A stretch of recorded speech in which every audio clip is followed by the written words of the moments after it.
Hey everyone, my name is Wedge, and Commander 2014 spoilers are insane already. It's only Monday, and there are just so many awesome cards. Let's get down to business. The first card we're looking at is a really special one. Jizz All Gold main is 2 colorless and 2 white for a 4/4 legendary creature cat warrior with first strike. You can pay 3 colorless and 2 white to give all your attacking creatures +X/+X till end a turn where X is equal to the number of attacking creatures. First thing I notice, the ability doesn't require him to tap. That's awesome. In late game white or green based strategies, I could see a player using this multiple times in a turn. Second, I have a friend with Mile the Anima as a commander. He would love this card.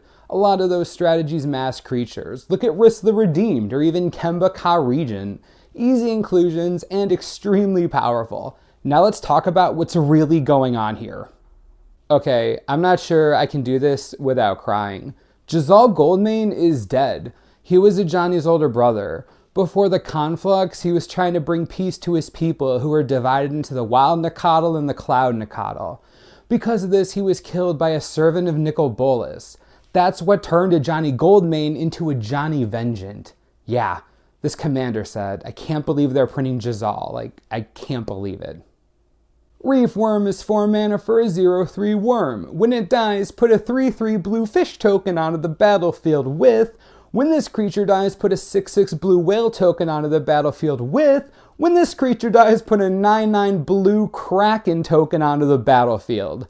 What did I just read? Breaking this card down. It dies, you get a 3/3. The 3/3 dies, you get a 6/6. The 6/6 dies, you get a 9/9. As long as the card is in exile, this thing becomes gigantic. Having trouble killing it? Use Sacrifice Outlets, Blasting Station, Ashnod's Altar, Day of Judgment even. Any way to kill this thing is good. But the best part about this is that you can use it with Kiki Jiki. Just keep copying the worm or fish or even the whale. You can do this over and over, just creating an army of eventual krakens. How is that not the funniest thing you've ever seen? Someone run this combo. Make your friends cry. It'll be great. Nixilis of the Black Oath is 3 colorless and 2 black for a 3 loyalty Planeswalker. You can +2 to have each opponent lose 1 life and you gain life equal to the life lost that way. You can -2 him to put a 5/5 flying demon onto the battlefield and you lose 2 life. Or you can -8 to get an emblem.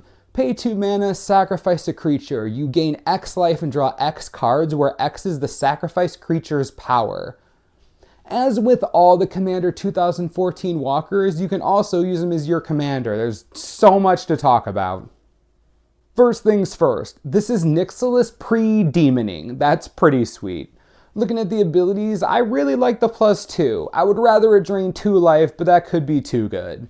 As it stands right now, in a 4-player game, he'll come in, drain 3 life, and sit at 5 loyalty. Not awful, especially if you can protect him. His -2 is hysterical. If you wanted, you could pump out 5/5 flying demons every other turn using your +2 to gain that life back. If you can pull that off, it'd be pretty funny. The last ability is what I want to focus on. 2 mana to activate an emblem. Haven't really heard that before. An activated ability emblem. I can get behind that. Plus, it's a sweet ability at that. You can even sack the demons you made for 5 life and 5 cards. Granted, it won't be easy to get Nixilis to 8 loyalty, but if you can, the shenanigans you can pull off will be legendary. Not the most impressive card, but still very cool. Definitely keeps me excited for the rest of the set. Dualcaster Mage is 1 colorless and 2 red for a 2/2 human wizard with flash. When it enters the battlefield, copy target instant or sorcery spell. You may choose new targets for the copy.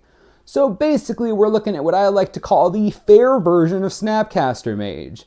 Having Fork on a Stick is going to be super fun for players, especially in Commander. I think the card is powerful, but definitely balanced thanks to that double red. A bunch of strategies are already claiming this card for inclusion, Animar being one of the biggest. Basically, if you're a red mage, you should be happy to see Dualcaster.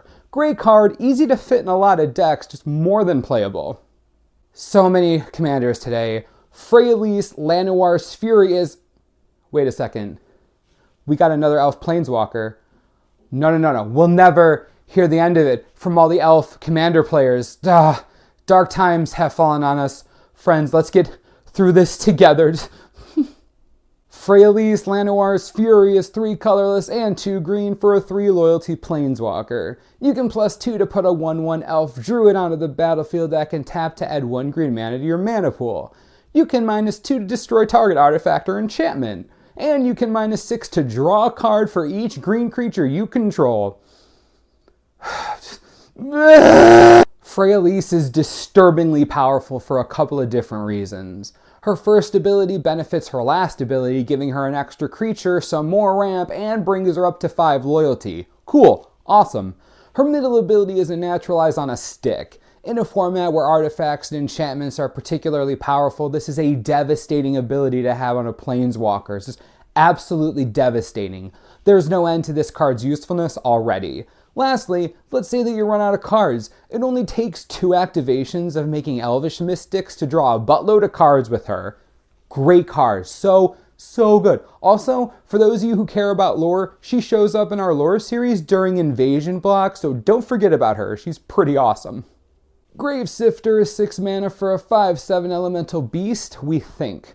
Whenever it enters the battlefield, each player chooses a creature type, then returns any number of cards of the chosen type from their graveyard to their hand. Talk about a risky card to play. I can't imagine the amount of elf players going nuts since this is a green card. Honestly, any tribe running green will probably smash this in super fast, even though it helps the opponent too.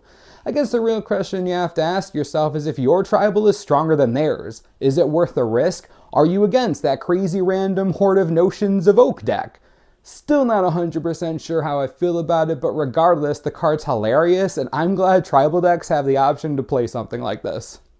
Our last spoiler of the day is Myriad Landscape. It enters the battlefield tapped, and you can tap it to add 1 colorless mana to your mana pool. You can also pay 2, tap it, and sacrifice it to search your library for up to 2 basic land cards that share a land type and put them onto the battlefield tapped. I really like this card. Thinning your deck of 2 more lands and accelerating/fixing your mana this much is pretty sweet. I always like the Commander exclusive non-basics. They're very cool. I think that finally does it for Commander spoilers today. They're throwing stuff at us super fast. What do you all think? Favorite cards? Disappointments? What are you waiting for? Tell me how you feel. I need to know.